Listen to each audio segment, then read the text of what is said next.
Everybody talks about where to move, where to slow travel, where to go in this big world of ours, but very few people are talking about who's going to be there when you get there.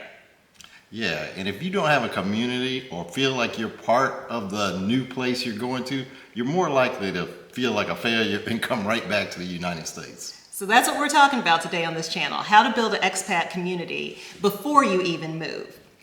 Hi, I'm Lynn. Hi, I'm Jice. And welcome to our channel, GenX Quench. And we are on the road to 3,000 subscribers, so we are happy that you are here. We know that a good portion of you all aren't subscribing, even though you're watching and you're tuning into us. So do us a favor and hit that subscribe button right now. And as always, don't forget to give us a thumbs up and like the video and share it with somebody in your network that might be interested in this topic that we're talking about today, which is about building a community and an expat community before you move. And this is really all about networking. And so, Jice is going to talk about why is this important? Yeah, moving abroad is not just a logistical exercise. You're trying to build a community. You don't want to feel isolated. You get somewhere, you might not speak the language. If you don't know anybody, like I said, you're more likely to come back to the U.S. and you want to prepare to plan as opposed to planning to fail. So definitely go ahead and do yourself a favor and build your community in advance. Yeah, because that lack of community can lead to loneliness. It can have you second guessing yourself, as far as there's nobody to bounce anything off. Am I making the right decision? Right. What have I done? And so without having that community of people around you to support you, to bounce things off, you're avoiding and minimizing the chance of being lonely, of like you said, second guessing, or even, packing your bags and turning back home. And you also don't know who to trust. Like if you're trying to get referrals for things and you just try it on your own, you're more likely to get taken advantage of as that gringo or that expat who doesn't know anything. That's true. Yep. So really, this is all about, when to start, and you don't want to wait until you're there to start building your community and finding your people. So you don't wait until you move. You also may not know where you're going, but you don't wait until you make that decision because, even from personal standpoints, we're putting some stakes in the ground as far as where our future locations may be, but we're also doing a lot of the legwork and the groundwork now because we haven't maybe nailed down on the place, but we know we've got some options. And so we're building community that will support us in either one of those options.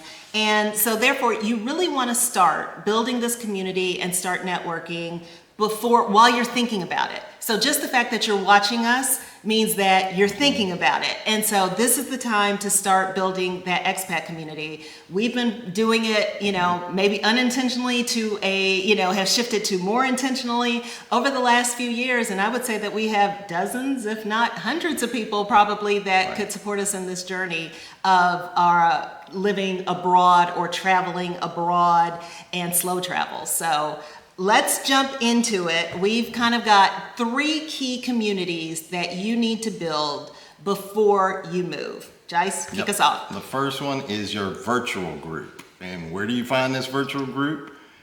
For us, it's been really Facebook, YouTube, as well as online groups like in WhatsApp. There are all these various communities where you can get to know people, comments, start having communication, etc. And it's been a great resource for us in terms of all of those particular groups.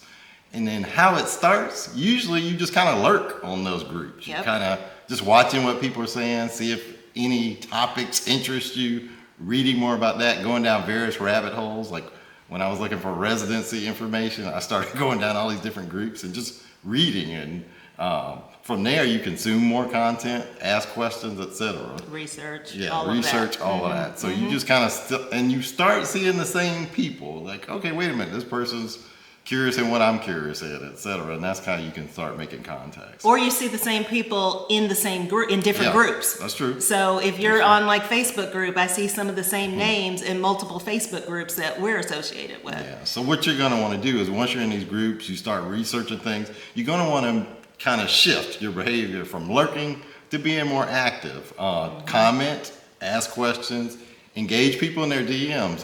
What's the song? It goes down in the DMs. Well, that's really true. And I'll give an example. I found out about permanent residency, how to fast track that. Somebody DM'd me and said, "Hey, I just did it. I know you're interested in it." And sent me the hookup, the plug to get it done. So that's just one example. But yeah, DMs are definitely a good way to kind of meet people. Somebody doesn't respond, that's fine. Just keep trying other people and someone eventually will. Yep. Right. The virtual community is definitely very supportive as far as especially if you get into groups on YouTube channels and that type of thing. So, the encouragement is to go from lurking to commenting to liking to engaging with people. And, another little plug, even with us, drop the comments. We read them, we notice them. And so if you're on these YouTube channels and somebody says something that you resonate with or you have a question, don't be shy. Put it in the comments. This is really about helping you.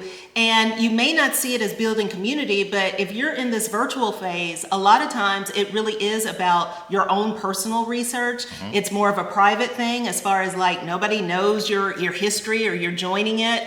And so I think that, start building that virtual community because it's easy, it's low risk. And, once you're there, start engaging with people. Yeah. And I'd even throw out, I want to recognize some of our frequent commenters like Action BJ, Stable Movement, Dina, Regina, Taurus 75, Tamia, and Alonzo. You guys are great. We love the comments. Keep them coming. And some of them, these people we know in person, some of them we know virtually, some of them we've exchanged information about. So it's been great. So. Right. So therefore, that's community right there. Right. And we've not met some of the people, and some of the people, depending on your handle, we don't even know who you are. Right. But that's how it happens. That's how community starts. So one, start with a virtual community. That's something that you can build before you leave. Number two is go with your personal network. The people that you probably know more people than you think that are in this same kind of curiosity space or intention space about slow travel or living abroad. Now, who is this? This is your family. This is your friends. These are former classmate, alumni, sorority, fraternity people, social organizations, church members, some neighbors, people you work with. Even some coworkers. If you want, if they in your business like that or you close like that, you might even have that conversation. And so the key thing here is that you may have a hidden network of people because you all have a shared interest that you don't even know about. And how do you bring that up? Well, a lot of it just can be from standpoint of travel. Right. If you hear somebody in your network or you see them post on Facebook, there it goes again with that virtual piece, that, hey, we're traveling to, or we just got back from, and that's the place, reach out to them and say, hey, how was your trip? Or we're interested in that. There's a lot of things that people are having these conversations, just like me and Jice are having these conversations in our house, and don't think that other people in our network are, but yet it really is a lot of people, especially in this life stage, are talking about it and looking for options and information. And, personal stories is that we went to a New Year's Eve party a couple of years ago and just kind of walked into a group conversation, and they were talking about going abroad or getting residency, and then we were like, oh, we are too. We're in this stage of the process and that type of thing. And I went to a business networking event in Atlanta and, came up on a conversation where people were talking about Portugal. So it's definitely low risk, it's casual, but there are ways that you can interact with people that you know. Start a text thread with people as far as a group text. Share articles and videos. So, if something is resonating with you that you see online, share it with the people that you know that you had that conversation with. Compare notes. If they go someplace, tell them, hey, I want to know when you get back. Let me know how that trip was. And then even more importantly, travel together. Right. We've done that with a couple of like-minded couples that, when we're traveling, it may start out as vacation mode, but when we're there, we're like, hey, let's go to the coffee shop. Let's see if we can hook up with a realtor and go out for a couple of hours as far as is this, and tour some neighborhoods. So there are lots of ways that your personal in real life network can help you build community before you even leave. Yeah, and I've even heard talking to the single people, like, hey, I'm afraid to travel by myself. Couple of good networks, if you go online, Facebook, they have, solo sisters or something like that who travel. Your alumni groups for your undergrad university, if you went to college, they have a lot of travel trips they offer. Yep. And if you're single, that can be a group of 12 to 20 people that you can travel the world with. So those are some tips for the single folks. Right. Especially for single folks, as far as building that community, finding other singles to do things with and travel with and network with. Right. Yep. So for the next group or community, it would be our professional community. So those are the professionals that when you go on a scouting trip or exploring a new country, those are folks like immigration attorneys, realtors, who else? Doctors, facilitators, immigration specialists, all of those sorts of people. So they become your professional network, and they know the lay of the land. They're subject matter experts in various arenas.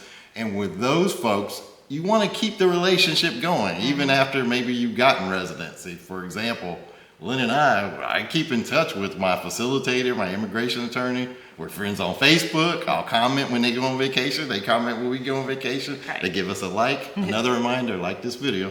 But it's like we kept the relationship going. And I've been told I'm the social thread. Like I'm always keeping it up with people. And I just keep the relationship going because, once you're my people or part of my tribe, I want to keep you part of my tribe. Right. And it's not just about a transaction. Don't make it transaction. Make it personal, if you can. And you're not always going to vibe with everybody.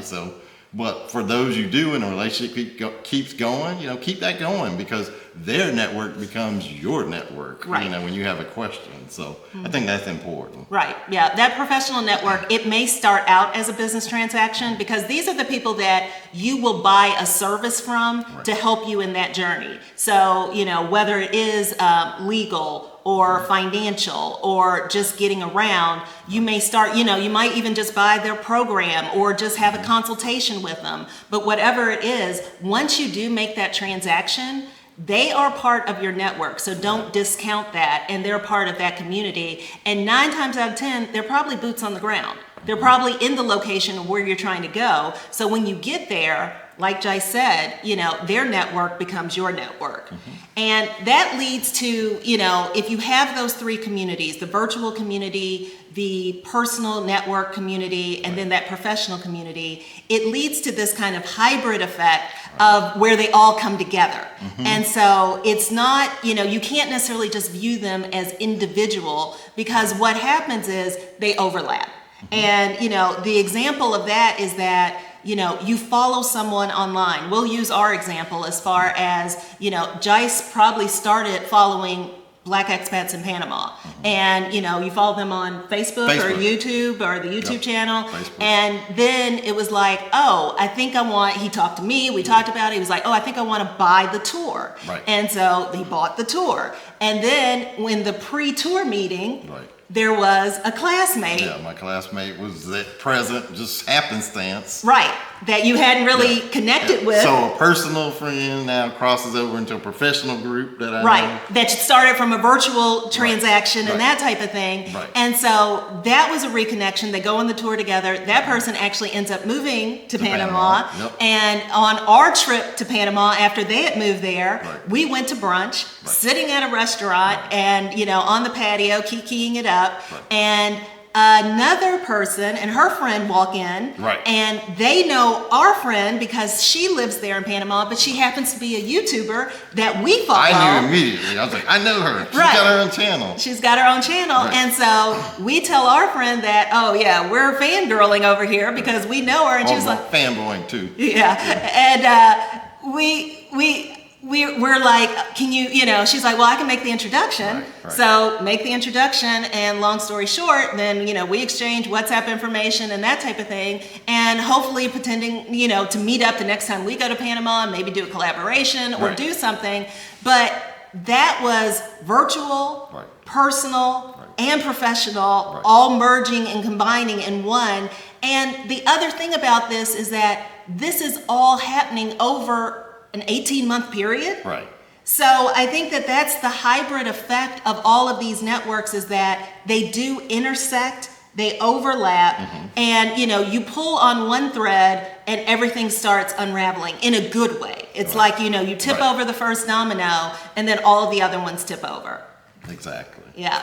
And what you're going to want to do now is also get more connected. So you're going to want to, your step, first you start passive, you're lurking, etc. Then you become watching and reading, and being active, commenting, going into the DMs, etc. And then it becomes real. You start meeting up, networking in person, etc., or having FaceTime calls, Right. virtual calls. So now your network is expanding, etc. So that's what you want to do. Right. That's the Build that journey, network. to go from passive to active to really making it happen in real life. Right. And, it doesn't happen overnight, No. but it is more of a layered effect. And so here are, the common mistakes. Don't wait until after you move. You see how we've talked about this. This is brick by brick, layer by layer. Right. Don't just consume. Engage. If you're nervous about engaging, use us as a test. Drop a comment. We're happy to respond back. It's not as scary as you think. Somebody Right. is on the other side, and if somebody's not on the other side, that's okay too. Just leave another comment. Right. Treating professionals as a one and done. So when you have that transaction, it doesn't have to end just when the credit card is swiped. Make sure that if it's somebody that you are vibing with, stay in touch with them. Right. The other one, assuming that you don't know anyone, assuming that you're on this, journey by yourself, make some moves. There are people in your network that are feeling and thinking and planning the same as you.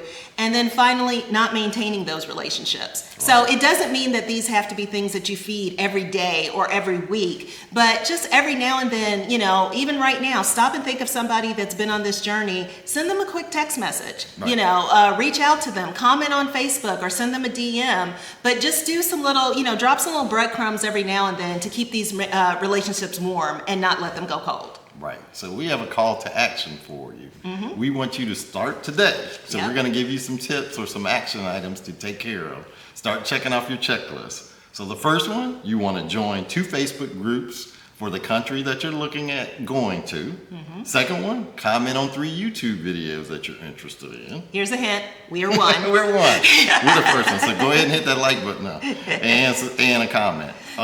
3, you're going to reach out to 2 people you already know. Mm-hmm. And then 4th, find one professional person that you're going to take care of that. You're going to do their service, sign up for it. Right. Or just follow them. Or follow them. Yeah. Right. If you're not ready to commit, find somebody, find an attorney, find an immigration specialist, find a tour operator, find a travel agent that specializes in that country, and just start following them because, they're going to be a wealth of information too. So these are four 4 tips. 4 tips that you can start today to start building that community. So we hope that this has been helpful for you as far as how to network and how to start building that expat community before you move. Now, as we've mentioned, sound off in the comments. Let us know what's a country that you're interested in that, you could start building that community around. What steps have you taken to start building that community, or what's inspired you to start doing something that maybe you haven't done or you've been a little bit scared of doing that this video has helped you to,